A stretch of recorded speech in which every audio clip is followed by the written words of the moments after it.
The deep dive में स्वागत है। आज हम कुछ बहुत ही दिलचस्प और काम के विचारों पर बात करेंगे। ये पढ़ाई में फोकस बढ़ाने के तरीकों के बारे में है। कुछ नोट्स मिले हमें जिनमें तकनीकें बताई गई हैं और काफ़ी सरल लगती हैं ये। हाँ, ये स्रोत जो है, ये असल में छोटी-छोटी प्रैक्टिकल टिप्स का कलेक्शन है। इसमें कोई बहुत भारी भरकम सिद्धांत नहीं है, बस सीधी सरल सलाहें हैं, जो कोई भी अपना सकता है। तो आज हमारा इरादा है कि इन सरल तकनीकों की गहराई में जाएं, समझें कि ये क्यों काम करती हैं और कैसे ये सब मिलकर पढ़ाई पर ध्यान लगाने की हमारी क्षमता को बेहतर बना सकती हैं।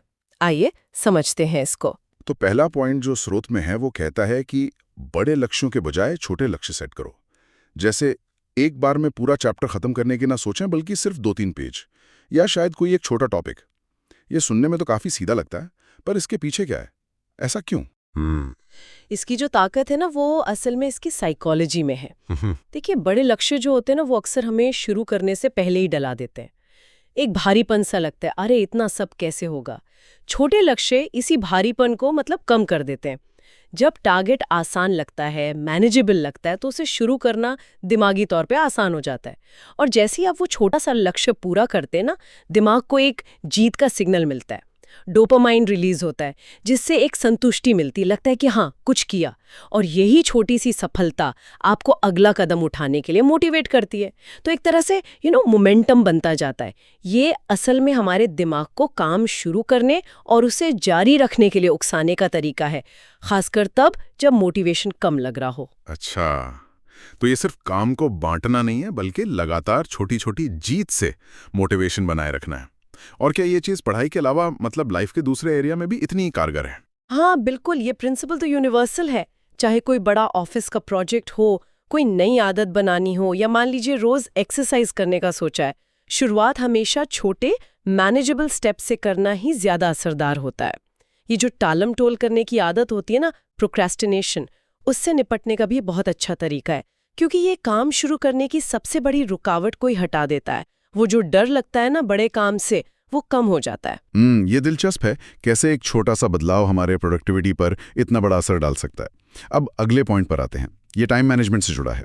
स्रोत कहता है एक फिक्स्ड टाइम के लिए पढ़ो, जैसे 25-30 मिनट, और फिर 5 मिनट का ब्रेक लो। ये तरीका तो काफी स्ट्रक्चर्ड है, थोड़ा सख्त सा भी लगता है। क्या ये सबके लिए काम करता है? हाँ, ये जो स्ट्रक्चर है, यही इसकी खूबी है। इसे अक्सर पोमोडोरो टेक्निक भी कहते हैं। ये इस बात पर आधारित है कि हमारा दिमाग जो है, वो लगातार बहुत देर तक हाई लेवल का कंसंट्रेशन नहीं बनाए रख सकता। तो छोटे वर्क इंटरवल्स, मतलब काम करने के छोटे हिस्से, हमें उस लिमिटेड टाइम के लिए पूरी तरह फोकस करने में मदद करते हैं, क्योंकि हमें पता होता है कि भाई थोड़ी देर में ब्रेक मिलने वाला है। और ये जो 5 मिनट का ब्रेक है, ये सिर्फ काम रोकना नहीं है, ये एक स्ट्रेटेजिक पॉज है। ये दिमाग को थोड़ा आराम करने, थोड़ा फ्रेश होने और जो पड़ा है उसे प्रोसेस करने का मौका देता है।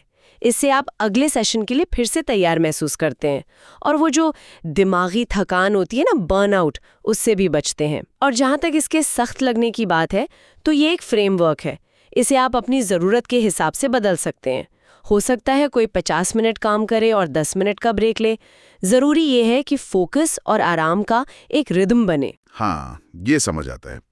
तो ब्रेक यहाँ टाइम वेस्ट नहीं, बल्कि लर्निंग प्रोसेस का ही एक ज़रूरी हिस्सा है। और शायद ये उस फीलिंग से भी लड़ने में मदद करता है कि पढ़ाई कभी ख़त्म ही नहीं होगी। अच्छा, ये तकनीक पहले वाले पॉइंट से, यानी छोटे लक्ष्यों से कैसे जुड़ती है? इनमें बहुत अच्छा तालमेल है, बिल्कुल। एक 25 या 30 मिनट का फोकस सेशन जो होता है, वो अक्सर एक छोटे लक्ष्य को पूरा करने के लिए बिल्कुल सही होता है। तो जब आप एक तय टाइम लिमिट में एक छोटा टारगेट पूरा करते हैं, तो ये दोनों तकनीकों को मजबूती देता है। आपको टाइम मैनेजमेंट का फायदा भी मिलता है और लक्ष्य पूरा करने की सेटिस्फैक्शन भी। ये काम को छोटे, आसान और टाइम बाउंड हिस्सों में बदल देता है, जिससे पूरी प्रक्रिया कम भारी और ज्यादा कंट्रोल में लगती है। सही है। यानी ये तकनीकें अकेले काम करने के बजाय एक दूसरे को सहारा दे रही हैं। अब बात करते हैं तीसरे नुक्ते की, ध्यान भटकाने वाली चीजों को हटाना। स्रोत में फोन को साइलेंट करने या दूर रखने का जिक्र है। ये तो बड़ी सीधी सी बात लगती है, लेकिन आज के जमाने में शायद सबसे मुश्किल कामों में से एक है ये जो डिस्ट्रैक्शन हटाने का आइडिया है, ये कितना गहरा है असल में? हाँ, ये दिखने में साधारण लग सकता है, पर इसका असर बहुत गहरा होता है।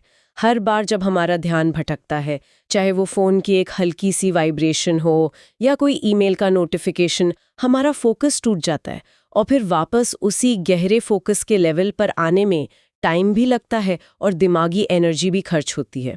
इसे कॉन्टेक्स्ट स्विचिंग कॉस्ट कहते हैं। बार बार होने वाली ये छोटी छोटी रुकावटें हमारे सोचने की लय और गहराई को बहुत बुरी तरह से प्रभावित करती हैं।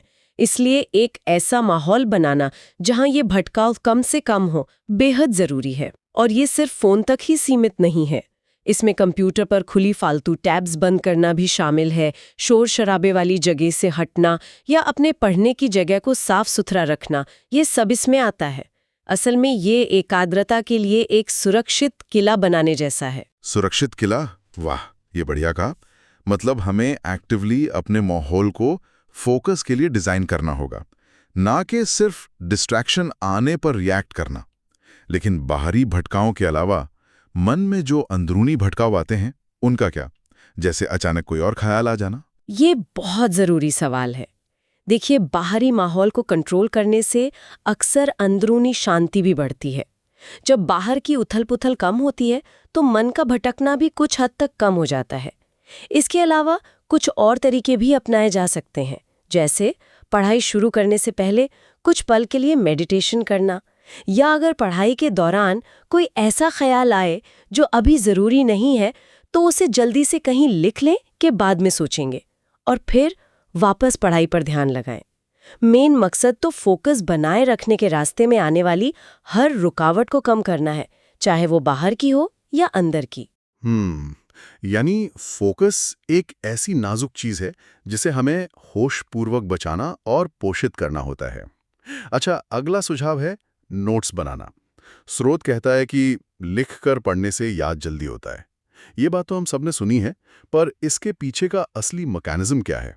और क्या टाइप करके नोट्स बनाना उतना ही इफेक्टिव है जितना हाथ से लिखना? इसके पीछे एक्टिव लर्निंग का प्रिंसिपल काम करता है। जब हम सिर्फ पढ़ते हैं तो हम जानकारी को पैसिवली ले रहे होते हैं, लेकिन जब हम नोट्स बनाते हैं, खासकर अपने शब्दों में, तो हम उस जानकारी के साथ एक्टिवली जुड़ते हैं। हमें मेन पॉइंट्स पहचानने होते हैं, उन्हें समझना होता है, एनालाइज करना होता है और फिर उन्हें अपनी भाषा में लिखना होता है। ये जो लिखने का काम है, चाहे हाथ से हो या टाइप करके, ये हमारे दिमाग के अलग अलग हिस्सों को एक्टिवेट करता है। कुछ रिसर्च बताती हैं कि हाथ से लिखने में अक्सर कॉन्सेप्ट्स की समझ बेहतर होती है, शायद इसलिए कि यह प्रोसेस थोड़ा धीमा होता है और हमें शब्दों पर ज़्यादा सोचने का मौका मिलता है, जबकि टाइपिंग तेज़ होती है और अक्सर हम वर्ड टू वर्ड लिखने लगते हैं। लेकिन सबसे ज़रूरी बात है जानकारी के साथ वो एक्टिव एंगेजमेंट। तो नोट्स की असली कीमत सिर्फ बाद में उन्हें पढ़ने में नहीं, बल्कि उन्हें बनाने के प्रोसेस में ही छिपी है। ये जानकारी को रिकॉर्ड करने का तरीका कम और उसे समझने और उस पर सोचने का एक टूल ज्यादा है। बिल्कुल सही कहा आपने। ये सीखने को सिर्फ जानकारी कंज्यूम करने से बदलकर उसके साथ डायलॉग करने जैसा बना देता है।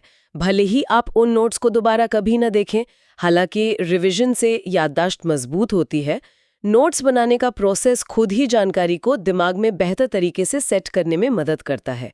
यह आपके विचारों को क्लैरिटी देता है और मुश्किल टॉपिक्स को समझने में मदद करता है। ये एक जरूरी पर्सपेक्टिव है। अब एक और दिलचस्प सुझाव पर आते हैं, रिवॉर्ड सिस्टम। स्रोत कहता है कि लक्ष्य पूरा होने पर खुद को एक छोटी सी ट्रीट दें। ये सुनने में थोड़ा ऐसा लगता है जैसे खुद को ही रिश्वत दे रहे हो। क्या इसका कोई गहरा मनोवैज्ञानिक आधार है? हाँ, ये साइकोलॉजी के एक बहुत पावरफुल प्रिंसिपल पर आधारित है, जिसे पॉजिटिव रीइंफोर्समेंट कहते हैं। जब आप किसी काम के बाद खुद को इनाम देते हैं, इस केस में पढ़ाई का एक छोटा लक्ष्य पूरा करना, तो आपका दिमाग उस काम को एक अच्छे अनुभव से जोड़ता है। इससे भविष्य में उस काम को दोबारा करने की इच्छा और संभावना दोनों बढ़ जाती है। ये ट्रीट कुछ भी हो सकती है, थोड़ी देर अपना पसंदीदा गाना सुनना, एक कप चाय पीना या बस कुछ मिनट खिड़की से बाहर देखना। जरूरी ये है कि वो आपको अच्छा महसूस कराए। ये पढ़ाई को सिर्फ एक ड्यूटी या बोझ समझने के बजाय एक ऐसी एक्टिविटी बनाने में मदद करता है जिसके अंत में कुछ पॉजिटिव जुड़ा हो। यहाँ एक बारीक बात ध्यान देने वाली है, रिवॉर्ड बहुत बड़े या बाहरी नहीं होने चाहिए, वरना वो सीखने की अंदरूनी प्रेरणा को कम कर सकते हैं। छोटे, तुरंत मिलने वाले रिवॉर्ड आदत बनाने में ज्यादा मददगार होते हैं। ये दिलचस्प फर्क है। तो रिवॉर्ड का मकसद सिर्फ अचीवमेंट सेलिब्रेट करना नहीं, बल्कि पढ़ाई करने के प्रोसेस को ही और ज्यादा आकर्षक बनाना है, ताकि हम उसे बार बार करना चाहें। एकदम सही। ये लंबे समय तक चलने वाली पढ़ने की आदतें बनाने में मदद करता है, क्योंकि ये धीरे धीरे हमारे दिमाग को ट्रेन करता है कि वो पढ़ाई के साथ पॉजिटिव फीलिंग्स जोड़े। और ये छोटे लक्ष्यों वाली तकनीक से भी जुड़ता है। छोटे लक्ष्य पूरे करने पर मिलने वाले लगातार छोटे रिवॉर्ड मोटिवेशन का लेवल बनाए रखते हैं। ये सब मिलकर तो एक पूरे सिस्टम की तरह लग रहा है। और अब हम आते हैं स्रोत के आखिरी और शायद सबसे जरूरी पॉइंट पर, कंसिस्टेंसी यानी निरंतरता। स्रोत कहता है रेगुलर रहो, धीरे धीरे मन अपने आप लगने लगेगा। इस पर इतना जोर क्यों है?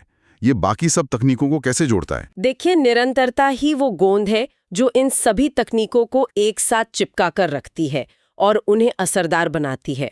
इनमें से कोई भी तकनीक अपने आप में कोई जादू की छड़ी नहीं है। एक दिन पोमोडोरो इस्तेमाल करने से या एक बार फोन दूर रखने से शायद थोड़ा फर्क दिखे, लेकिन स्थायी बदलाव नहीं आएगा। असली फायदा तब होता है जब इन्हें लगातार रोजाना अपनाया जाता है। कंसिस्टेंसी से ही ये तरीके आपकी आदत बनते हैं। हमारा दिमाग नई आदतें धीरे धीरे बनाता है, जिसे न्यूरोप्लास्टिसिटी कहते हैं। रेगुलर प्रैक्टिस से फोकस करना कम मुश्किल और ज्यादा नेचुरल लगने लगता है। ये बिल्कुल मेंटल स्टैमिना बनाने जैसा है। जब आप लगातार छोटे लक्ष्य सेट करते हैं और उन्हें पाते हैं, तो आपका कॉन्फिडेंस बढ़ता है। जब आप रेगुलरली डिस्ट्रैक्शन हटाते हैं, तो आपकी एकाग्रता गहरी होती जाती है। जब आप लगातार नोट्स बनाते हैं, तो आपकी समझने और याद रखने की क्षमता बेहतर होती है। जब आप नियमित रूप से खुद को रिवॉर्ड देते हैं, तो आपकी मोटिवेशन बनी रहती है। तो निरंतरता इन सभी तकनीकों के असर को कई गुना बढ़ा देती है। ये सिर्फ पढ़ाई के बारे में नहीं है, ये ध्यान केंद्रित करने की स्किल को बनाने के बारे में है। तो निरंतरता सिर्फ एक और तकनीक नहीं है, बल्कि वो फाउंडेशन है जो बाकी सभी तकनीकों को सच में पावरफुल बनाती है। ये हमें शॉर्ट टर्म फिक्स से हटाकर लॉन्ग टर्म कैपेसिटी बिल्डिंग की ओर ले जाती हैं। बिल्कुल, ये किसी औजार का कभी कभार इस्तेमाल करने और किसी हुनर में महारत हासिल करने के बीच का फर्क है।